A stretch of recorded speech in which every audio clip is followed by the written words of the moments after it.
সম্মানিত ভিউয়ার্স, আসসালামু আলাইকুম ওয়া রাহমাতুল্লাহি ওয়া বারাকাতুহু। আশা করি সবাই আল্লাহর অশেষ রহমতে ভালো আছেন, সুস্থ আছেন। এই চ্যানেলে আরেকটি নতুন গুরুত্বপূর্ণ ভিডিওতে আপনাদের সবাইকে স্বাগতম। আজকে আলোচনা করব শিক্ষা প্রতিষ্ঠান জাতীয়করণ জরুরির দাবিতে মনিরামপুরে মানববন্ধন। বিস্তারিত থাকছে ভিডিওতে। এই ভিডিওটি দেখার আগে যারা এই চ্যানেলে একদম নতুন তারা অবশ্যই চ্যানেলটি সাবস্ক্রাইব করে পাশে থাকা বেল আইকনটি প্রেস করে দিন। আর যারা ইতিমধ্যে সাবস্ক্রাইব করেছেন তাদেরকে জানাই অসংখ্য ধন্যবাদ। শিক্ষা প্রতিষ্ঠান জাতীয়করণ জরুরির দাবিতে মনিরামপুরে মানববন্ধন। বৈষম্য দূরীকরণে মাধ্যমিক স্তরের বেসরকারি শিক্ষা প্রতিষ্ঠান জাতীয়করণের আগ পর্যন্ত শিক্ষা প্রশাসনের বিভিন্ন পদের সরকারি স্কুলের শিক্ষকদের পদায়ন বন্ধ রাখা ও শিক্ষা সংস্কার কমিশন গঠনের জন্য মানববন্ধন ও স্মারকলিপি দেওয়া হয়েছে।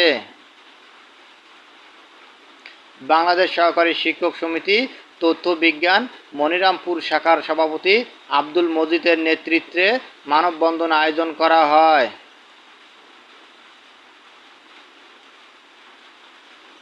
মনিরামপুর উপজেলার শিক্ষকরা মঙ্গলবার সকালে উপজেলা পরিষদের সামনে মানববন্ধন শেষে মনিরামপুর নির্বাহী অফিসারের মাধ্যমে মাননীয় শিক্ষা উপদেষ্টা এবং মাধ্যমিক ও উচ্চ শিক্ষা বিভাগের সিনিয়র সচিব বরাবর এই স্মারকলিপি দেওয়া হয়।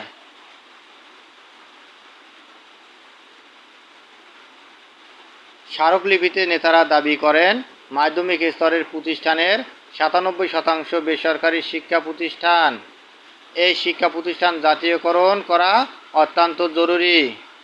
একই শিক্ষাগত যোগ্যতা, একই বই পড়ানো, একই বোর্ডের আওতায় পরীক্ষা, অথচ বেসরকারি নাম দিয়ে আর্থিক ও সামাজিক মর্যাদার মধ্যে বিরাট বৈষম্য তৈরি করে রাখা হয়েছে, যা শিক্ষার গুণগত মান উন্নয়নে প্রধান অন্তরায়। শিক্ষার সকল স্টেক হোল্ডারদের প্রাণের দাবি মাধ্যমিক শিক্ষার জাতীয়করণ। মানববন্ধন ও স্মারকলিপি প্রদানের সময় উপস্থিত ছিলেন উপজেলা মাধ্যমিক শিক্ষা অফিসার আকরাম হোসেন খান, একাডেমিক সুপারভাইজার মাসুদ হোসেন, মনিরামপুর উপজেলার মাধ্যমিক শিক্ষক সমিতির সভাপতি প্রভাত চন্দ্র দাস, সাধারণ সম্পাদক মুজিবুর রহমান, মাদ্রাসা শিক্ষক সমিতির সভাপতি জাহাঙ্গীর আলম, সাধারণ সম্পাদক মহসিন আলী ও বাংলাদেশ সহকারী শিক্ষক সমিতি তথ্য বিজ্ঞান মনিরামপুর শাখার সভাপতি আব্দুল মজিদ, যুগ্ম সম্পাদক মাসুদ রানা টগর প্রমুখ অংশ নেন। ধন্যবাদ জানিয়ে বিদায় নেওয়ার আগে আবারও অনুরোধ জানাই, যদি ভিডিওটি ভালো লাগে এবং সর্বশেষ শিক্ষামূলক আপডেট ভিডিও পেতে চান তাহলে অবশ্যই চ্যানেলটি সাবস্ক্রাইব করুন। ধন্যবাদ সবাইকে।